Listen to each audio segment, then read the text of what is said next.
Hello Internet, I'm Hazel, and today I'm going to be going over what we know about Ret Paladins in Legion. We'll take a look at the original preview blog post, spell changes and removals, the new talent tree, and the artifact weapon traits. Keep in mind that it's still early in development, so things can and will change. The full, original blog post by Blizzard is linked in the description below this video. In the blog post, Blizzard talks about refocusing Ret Paladins on melee damage. They feel that too many ranged abilities waters down the Retribution fantasy, so they're making changes to adjust that. They like Holy Power as a resource, which is going to be Ret only in Legion. We'll build Holy Power with Crusader Strike and Blade of Justice, and then consume it with Templar's Verdicts and Divine Storms. Let's start by taking a look at the baseline spells that we're losing in Legion. Seals! Yeah, those are gone. All of them. Seal of Truth, Righteousness, Justice, Insight, they're done. Cleanse and Redemption will be for Holy Paladins only. Divine Protection and Blessing of Sacrifice will be for Holy and Prot only. Hammer of the Righteous, Righteous Fury, and Reckoning are all Prot Paladin only. Emancipate, Exorcism, Hammer of Wrath, Turn Evil, Word of Glory, and our Supplication passive have all been flat out removed. If anyone's counting, that's 17 spots opened up in our poor little spellbook. Group buffs are being basically cut in Legion, so our blessings have gotten an update. Blessing of Kings now buffs one ally with an absorption shield that refreshes itself every 6 seconds. That sounds like a very helpful thing to throw on your tank or on a healer in PvP. Blessing of Wisdom buffs one ally to gain 1% of their max mana every 15 seconds and have a chance to be healed for 5% health when they take damage. 1% mana every 15 seconds is basically nothing, but the heal proc could be quite nice.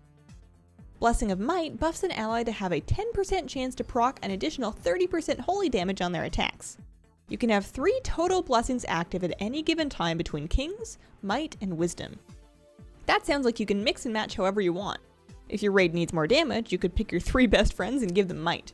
If you're working on progression, you could give both tanks Kings and let somebody bribe you for that last Might. Any way you shake it, this should help you make friends wherever you go. Blessing of Protection is once again Bop and no longer Hop. I don't think anybody actually stopped calling it Bop, but whatever. In Legion, Bop doesn't stop the target from attacking or using physical abilities. Similarly, Divine Shield no longer has a damage penalty. Being immune will be no reason not to smack people around. Avenging Wrath no longer heals over time, but the damage and healing bonus is up to 50% from 20%. That sounds really freaking scary. 50% damage? Burst potential is going to be ridiculous. Judgment will be on a 12-second cooldown up from 6, and causes the target to take 30% increased damage from Holy Power generators and consumers for 6 seconds. By default, it will not generate Holy Power for you. Hand of Freedom will be called Blessing of Freedom, and nobody will notice. A number of Paladin ability names are being shuffled around like this, I'm guessing primarily to confuse people like me who can't keep them straight to begin with. Holy Blessing of Hand Justice. To fill in the gaps, we're getting some new baseline abilities in Legion. Blade of Justice does damage and generates 2 Holy Power on a 12-second cooldown. It's basically a second Crusader Strike that's more effective but has a longer cooldown. Hand of Light is a new 10-second debuff on a 1-minute cooldown. You put it on an enemy, and then you're healed for 3% health every time they take damage. If they die with Hand of Light on them, you heal for 40% of your health. This is a nice utility to keep your health high while questing and help keep you aggressive in PvP. Hand of Hindrance reduces the target's movement speed by 70% for 10 seconds on a 30-second cooldown. That sounds like a really annoying slow for PvP. It has a 25-yard range, and I can see this also being pulled out in raids to slow adds. Conviction is a new passive ability that gives your Crusader Strike and Blade of Justice a chance to proc an extra Holy Power. It's always nice to have procs to look forward to in your day. A huge chunk of Ret talents are being cut in Legion.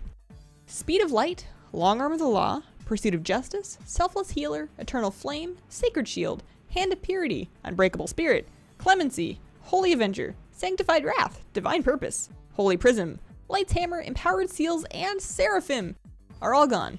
Additionally, some of the talents that we keep are undergoing changes, so let's take a closer look at the new talents.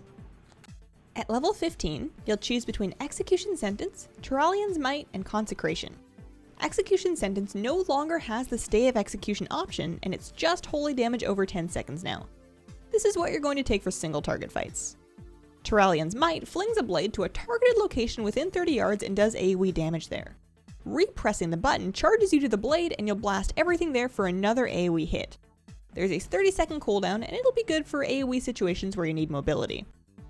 Consecration has been ripped off from prop pallies and does AoE damage beneath you for 9 seconds on a 9-second cooldown. Something I'd like to know is whether the Consecration moves with you or if it's dropped at your feet when you cast it. At level 30, we'll enhance our Crusader Strike with the Fires of Justice, Crusader Flurry, or Zeal. The Fires of Justice buffs our Crusader Strike damage by a flat 25%. Crusader Flurry replaces your Crusader Strike with a version that does 5% more damage and has 3 charges on a 4-second recharge. That gives you the option of saving them up for a special occasion. Zeal replaces our Crusader Strike with Zeal, which does the same damage and also buffs our attack speed by 20% for 12 seconds.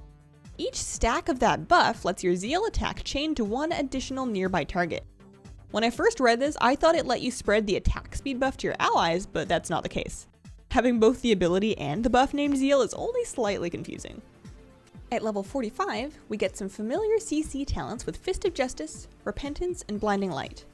Fist of Justice is no longer its own spell, but instead causes your holy power consumers to reduce the cooldown of your Hammer of Justice by 10 seconds.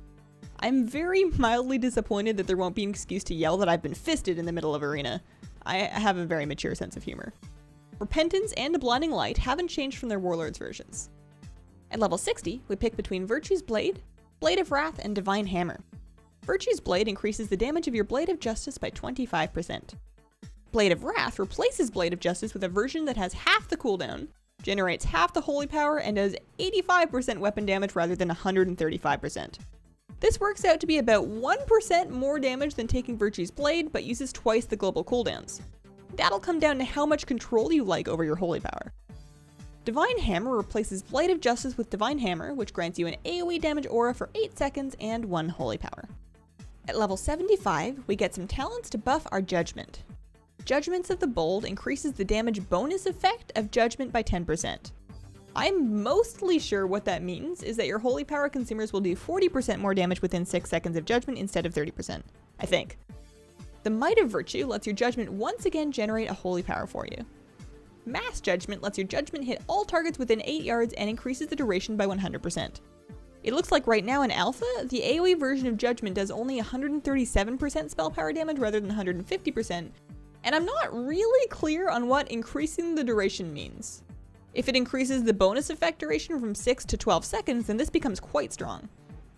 At level 90, we see some utility talents with Blaze of Light, Divine Steed, and Eye for an Eye. Blaze of Light improves your Flash of Light to heal for 575% spell power, up from 375%. Divine Steed gives you 100% movement speed for 4 seconds on a 1-minute cooldown by summoning your horse for a sec. This will work indoors and in combat. You can ride your horse in the house. Eye for an Eye costs 3 holy power to cast and causes you to counterattack any melee strikes that don't come from behind you for 10 seconds. You can counter up to 10 attacks with this. These all sound pretty good, but I can't imagine not wanting to jump on my horse in combat. You can ride your horse in the house! At level 100, we get to choose from Final Verdict, Seal of Light, and Holy Wrath. Final Verdict causes your Templar's Verdict to deal 15% more damage. Seal of Light costs 3 holy power and increases your attack speed and movement speed for 30 seconds. This is a similar concept to the Inquisition spell that we had at Cataclysm. Holy Wrath is a channeled spell that costs 3 holy power and has a 25-yard range. You'll fire holy bolts at your target and heal yourself over 2.25 seconds. This deals 50% extra damage against stunned targets, so you'll want to chain it with Hodge wherever possible. For an artifact weapon, Ret Paladins will get Ashbringer. I hear that's kind of a big deal. The following are traits that you'll unlock over the course of Legion as you gain artifact power and upgrade your weapon. This artifact tree is a work in progress and is subject to change before launch. Wake of Ashes calls down Ashbringer at a target location, dealing massive holy damage within 8 yards on a 1-minute cooldown. All enemies are snared, and demons and undead will be stunned for 10 seconds. Righteous Blade increases your Divine Storm damage. Might of the Templar buffs your Templar's Verdict damage. Protector of the Ashen Blade reduces the cooldown of your bop. Blades of Light causes your Blade of Justice to create a Blade of Light, which will strike the target 1 to 3 times, and hopefully it looks super cool. High Lord's Judgment increases your Judgment damage. Deliver the Justice increases your Blade of Justice damage. Healing Storm causes your Divine Storm to also heal allies within range. Endless Resolve makes Forbearance no longer apply to you, which means you can chain effects like Bop and Divine Shield on yourself. Wrath of the Ashbringer increases your Avenging Wrath duration by up to 7.5 seconds. Embrace the Light increases your Flash of Light healing. Divine Tempest causes your Divine Storm to sail straight out ahead of you for 20 yards and also do 20% more damage. Unbreakable Will causes your Ashbringer to automatically break CC on you up to once every 2 minutes. That sounds really handy for irritating loss of control effects and raids. Sharpened Edge increases your Crusader strike damage. Deflection reduces your damage taken. Last, Echo of the High Lord causes your Ashbringer to copy your Templar's Verdicts and Divine Storms, effectively duplicating them. And that's what we know so far about Ret Paladins and Legion. There seems to be a lot of flexibility in the talent tree to keep things as simple or complex as you like. Keep an eye on my channel for a separate video detailing the PvP talent tree that Reds will get in Legion. Let me know what you think of the Paladin changes and have a wonderful, wonderful day.